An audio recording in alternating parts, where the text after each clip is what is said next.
14 फरवरी 2019 पुलवामा, 18 सितंबर 2016 उरी, 26 नवंबर 2008 मुंबई, 13 दिसंबर 2001 संसद। पाकिस्तान प्रायोजित आतंकी हमलों की फहरिस्त बहुत लंबी और बहुत पुरानी है। अब उसी लिस्ट में पहलगाम का आतंकी हमला भी शामिल हो गया। पिछले 2 बार से ऐसा हुआ है कि आतंकी हमलों के बाद आतंकियों के आकाओं को मुंह तोड़ जवाब दिया गया। उन्हें उनके बिल में घुसकर मारा गया कि उनकी चीखें भी बाहर निकल नहीं सकी। उरी में आतंकी हमलों के बाद जब पहली बार एलओसी पार कर सर्जिकल स्ट्राइक की गई तो ये उम्मीद थी कि शायद पाकिस्तान सुधर जाए, लेकिन ऐसा हुआ नहीं।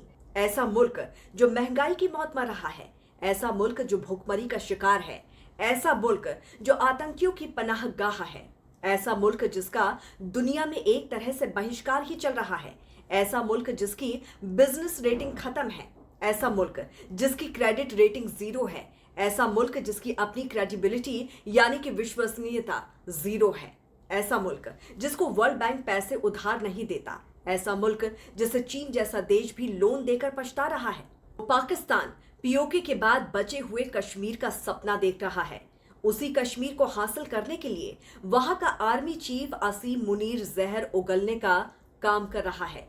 इस पाकिस्तानी जनरल ने हाल ही में यह कहा था कि कश्मीर पाकिस्तान के गले की नस है। उसने ये भी कहा था कि कलमे पर पाकिस्तान बना। उसने ये भी कहा कि हिंदू और मुसलमान कभी साथ नहीं रह सकते।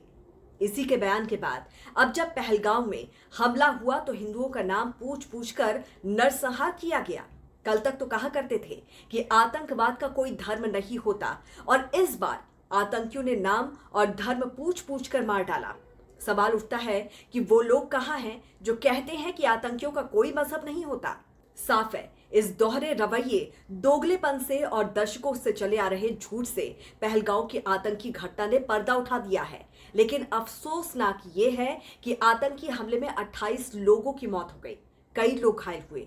ये वो लोग हैं जिनका कसूर सिर्फ इतना है कि ये जम्मू कश्मीर की हसीन वादियों में जिंदगी के यादगार पल बनाने के लिए गए थे और सब कुछ गवा कर खाली हो गए। जो जिंदा बचे हैं उनके लिए वापसी के बाद जिंदगी में कुछ नहीं बचा है। ऐसे में अब सवाल उठता है कि घाटी में शामिल आतंकी संगठनों और उनके आका पाकिस्तान का क्या किया जाए।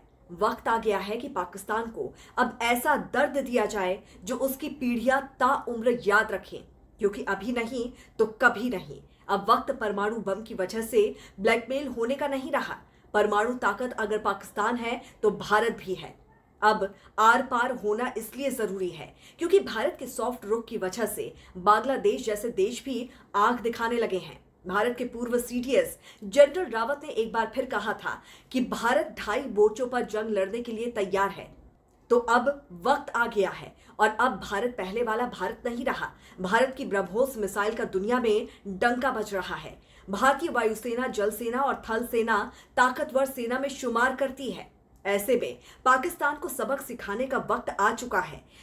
पहलगाम के आतंकी हमले में इन 28 लोगों की शहादत बेकार ना जाए। इन नामों में कोई आईबी अफसर, कोई नेवी अधिकारी तो कोई विदेशी नागरिक शामिल था।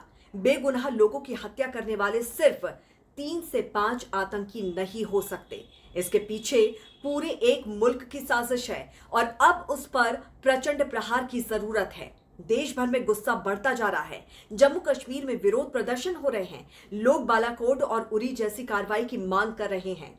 स्टॉप पर हिंदू जेनोसाइड जैसे नारे लगाए जा रहे हैं और आतंकियों से बदला लेने की मांग की जा रही है।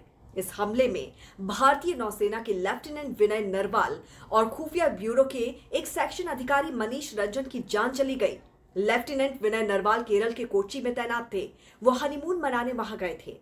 आईबी अधिकारी परिवार के साथ घूमने आए हुए थे। लेकिन इस घटना के बाद जिस तरह से पीएम मोदी सऊदी अरब का दौरा छोड़कर वापस लौटे हैं, उससे मिडिल ईस्ट के मुल्कों को समझ में आ गया होगा कि इस बार कुछ बड़ा होने वाला है और पाकिस्तान निपटने वाला है। इस दौरान पीएम मोदी ने वापसी के दौरान पाकिस्तानी हवाई क्षेत्र का इस्तेमाल नहीं किया, जो दिखाता है कि भारत इस आतंकी हमले के लिए पाकिस्तान को जिम्मेदार मान रहा है।